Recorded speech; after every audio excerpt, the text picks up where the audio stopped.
Assalamualaikum warahmatullahi wabarakatuh.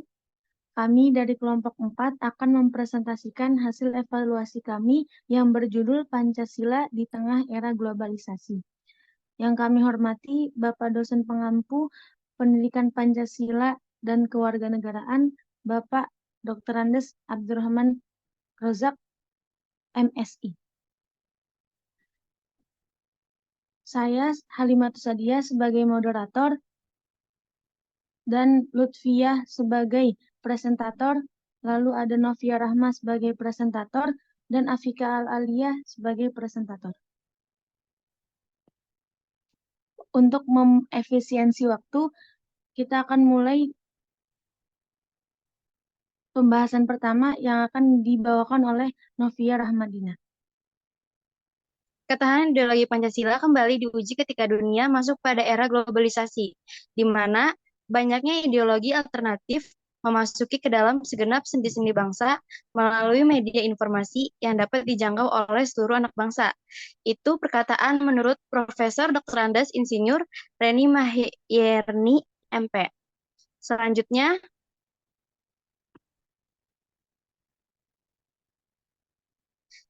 Pancasila pada era globalisasi. Pada era globalisasi saat ini, Pancasila memainkan peran yang sangat penting dan relevan dalam membentuk identitas, memperkuat persatuan, dan menjaga keragaman di Indonesia. Selain itu, Pancasila menjadi landasan perubahan nilai-nilai dalam masyarakat yang disebabkan oleh globalisasi. Nilai-nilai seperti gotong royong, menghormati hak asasi manusia di atas kepentingan individu, memungkinkan Indonesia untuk menjaga integritas moral dan menghadapi dilema moral dalam era globalisasi. Pancasila sebagai panduan moral dan etika. Nilai-nilai seperti gotong royong, musyawarah mufakat, keadilan sosial, dan ketuhanan yang Maha Esa menjadi landasan bagi perilaku individu dan masyarakat dalam berinteraksi di tengah kompleksitas tatanan global. Yang kedua ada keragaman budaya dan persatuan bangsa. Masyarakat Indonesia harus menjaga persatuan dengan keberagaman suku bangsa, sosial, dan budaya yang ada di Indonesia dalam lingkungan sekitarnya. Kemudian selanjutnya ada Pancasila dalam pembangunan ekonomi dan sosial. Pancasila dapat menjadi landasan untuk membangun ekonomi yang inklusif dan berkelanjutan. Kemudian ada ketahanan nasional di era digital. Pancasila sebagai pemersatu bangsa dapat menjadi landasan untuk menghadapi tantangan ini, mengintegrasikan nilai-nilai kebangsaan dengan perkembangan teknologi dan informasi. Contohnya seperti sosial media, TikTok, Facebook, maupun yang lainnya. Lanjut. Oke. Tantangan globalisasi. Tantangan globalisasi terdiri dari berbagai macam tantangan, yaitu banyaknya ideologi alternatif melalui media informasi. Media informasi yang mudah dijangkau oleh seluruh anak bangsa seperti radikalisme, ekstremisme, konsumerisme. Hal tersebut juga membuat masyarakat mengalami penurunan intensitas pembelajaran Pancasila dan juga kurangnya efektivitas serta daya tarik pembelajaran Pancasila. Yang kedua, eksklusivisme sosial. Terkait derasnya arus globalisasi yang mengarah kepada menguatnya kecenderungan politisasi identitas, gejala polarisasi dan fragmentasi sosial yang berbasis sara. Bonus demografi yang akan segera dinikmati bangsa Indonesia juga menjadi tantangan tersendiri untuk menanamkan nilai-nilai Pancasila kepada generasi muda di tengah arus globalisasi.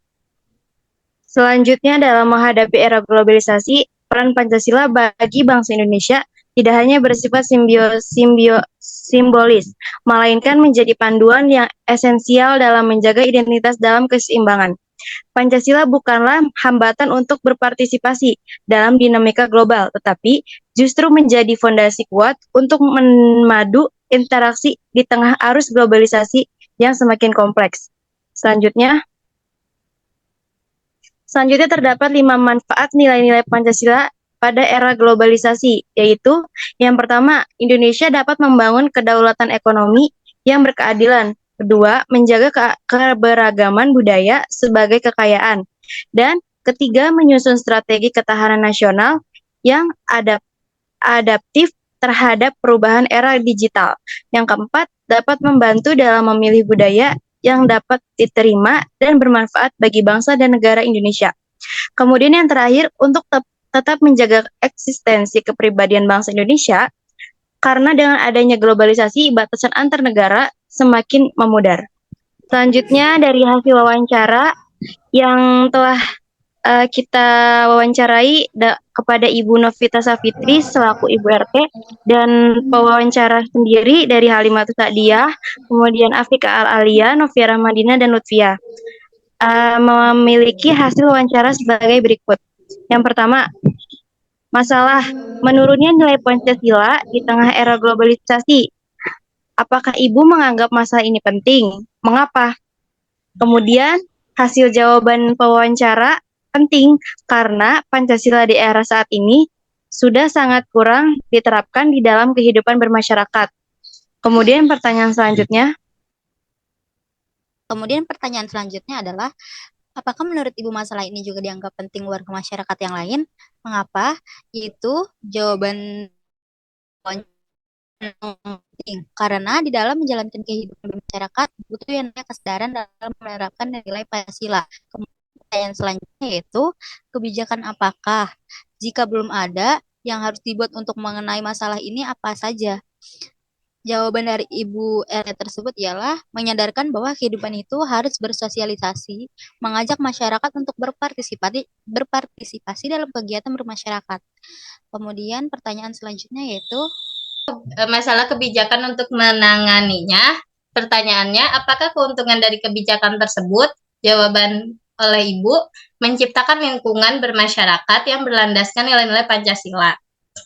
Pertanyaan selanjutnya, apakah kerugian dari kebijakan tersebut? Jawaban Ibunya, menimbulkan rasa tidak nyaman pada individu yang tidak ingin berpartisipasi. Dan selanjutnya, adakah kemungkinan kebijakan itu dapat diperbarui? Bagaimana?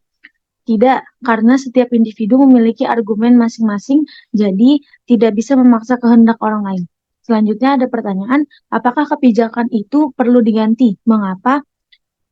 Jawaban beliau, tidak, karena menurut saya kebijakan tersebut sesuai dengan standar lingkungan masyarakat. berikutnya, apakah dalam masyarakat ditemukan adanya perbedaan-perbedaan pendapat berkenan dengan dibuatnya kebijakan tersebut? Apa saja silang pendapat tersebut? Jawabannya benar, karena setiap orang memiliki hak untuk mengikuti hal tersebut atau tidak.